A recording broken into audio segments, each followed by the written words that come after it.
3 چیزوں کے بارے میں رسول اللہ صلی اللہ علیہ وسلم کی قسم۔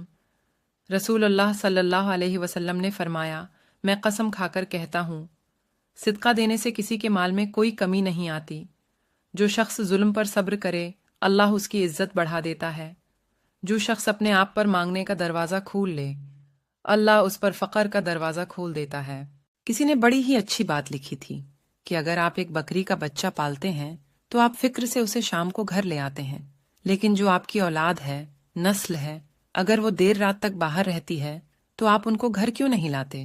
خدارا بچوں پر دھیان دیں، دیر رات تک چوراہوں اور نشے سے بچائے۔ ایک فقیر نے مالدار آدمی سے کہا، اگر مجھے تمہارے گھر میں موت آ جائے تو تم میرے ساتھ کیا سلوک کرو گے؟ مالدار آدمی، تمہیں کفن دے کر دفنا دوں گا۔ فقیر بولا، ابھی میں زندہ ہوں، مجھے پہننے کے لیے کپڑے دے دو، اور جب مر جاؤں تو بغیر کفن کے مجھے دفنا دینا۔ یہ ہم لوگوں میں سے بہت سے افراد کی داستان ہے کہ جب تک ہم زندہ ہیں ایک دوسرے کی قدر نہیں کرتے، لیکن مرنے کے بعد ایک دوسرے کے لیے آگے بڑھ بڑھ کر نیکیاں کرنے لگتے ہیں۔ اگر قدر کرنی ہے تو زندگی میں کرو۔ لڑکیاں زندگی کی ہر موڑ پر ڈرتے ہیں۔ اکیلے ہوں تو سنسان راہوں کا ڈر، اور بھیڑ میں ہوں تو لوگوں کا ڈر، کوئی دیکھ رہا ہو تو اس کا ڈر، بچپن میں والدین کا ڈر، اور جوان ہوں تو بھائیوں کا ڈر۔ وہ ڈرتے ہیں اور تب تک ڈرتے ہیں جب تک انہیں کوئی جیون ساتھی نہیں مل جاتا، اور یہی وہ شخص ہوتا ہے جس سے وہ سب بدلہ لیتے ہیں۔ عورت کا اکیلے سفر کرنا۔ رسول اللہ صلی اللہ علیہ وسلم نے فرمایا، کوئی مرد کسی غیر محرم عورت کے ساتھ تنہائی میں نہ بیٹھے، اور کوئی عورت اس وقت تک سفر نہ کرے جب تک اس کے ساتھ کوئی اس کا محرم نہ ہو۔ اتنے میں ایک صحابی کھڑے ہوئے اور عرض کیا، یا رسول اللہ، میں نے فلاں جہاد میں اپنا نام لکھوا دیا ہے اور ادھر میرے بیوی حج کے لیے جا رہی ہے۔ آپ علیہ السلام نے فرمایا کہ پھر تو بھی جا اور اپنی بیوی کے ساتھ حج کر۔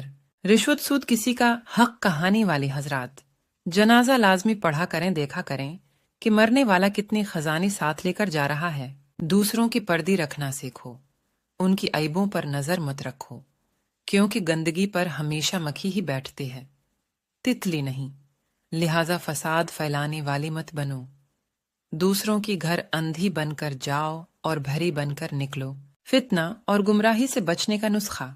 حدیث نبوی صلی اللہ علیہ وسلم، تم میں سے جو شخص زندہ رہا بہت سے اختلاف دیکھے گا، پس تم پر لازم ہے کہ تم میرے سنتی رسول اللہ صلی اللہ علیہ وسلم اور میرے صحابہ کے رستے پر چلو، ان سے چمٹی رہو اور مضبوطی سے تھامے رکھو، اور دین میں نئی راہیں نکالنے سے اجتناب کرو، کہ ان کے دین میں ہر نئی بات بدعت ہے اور ہر بدعت گمراہی ہے۔ جب آپ مجھ میں کوئی عیب دیکھو تو مجھ سے کہو، کسی اور سے نہیں، کیونکہ اس عیب کو مجھے ہی بدلنا ہے، کسی اور کو نہیں۔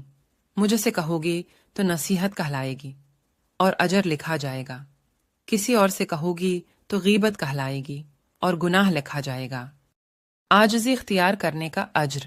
رسول اللہ صلی اللہ علیہ وسلم نے فرمایا، صدقہ دینے سے مال کم نہیں ہوتا، اور جو بندہ معاف کر دیتا ہے اللہ اس کی عزت بڑھاتا ہے، اور جو بندہ اللہ کے لیے عاجزی اختیار کرتا ہے اللہ تعالی اس کا درجہ بلند کرتا ہے۔ رسول اللہ صلی اللہ علیہ وسلم نے فرمایا، میری تعریف حد سے بڑھا کے نہ کرنا، جس طرح نصارہ نے عیسیٰ علیہ السلام کی حد سے زیادہ تعریف کی کہ ان کو اللہ کا بیٹا بنا دیا۔ میں صرف اللہ کا بندہ ہوں، اس لیے مجھے اللہ کا بندہ اور اس کا رسول کہو۔ دنیا کی نعمتیں ہمیشہ کے لیے عطا نہیں کی جاتے، نہ جوانی رہتی ہے، نہ رعب، نہ دبدبے، نہ شان و شوکت، نہ صحت۔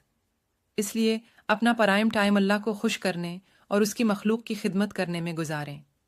جو کچھ زمین پر ہے فنا ہو جائے گا، اس زمین پر موجود ہر چیز فنا ہونے والی ہے، فقط آپ کے پروردگار کی ذات ہی باقی رہ جائے گی۔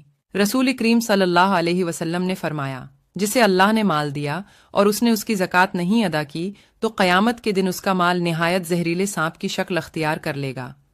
اس کی آنکھوں کے پاس 2 سیاہ نقطے ہوں گے جیسے سانپ کے ہوتے ہیں، پھر وہ سانپ اس کے دونوں جبڑوں سے اسے پکڑ لے گا اور کہے گا کہ میں تیرا مال اور خزانہ ہوں۔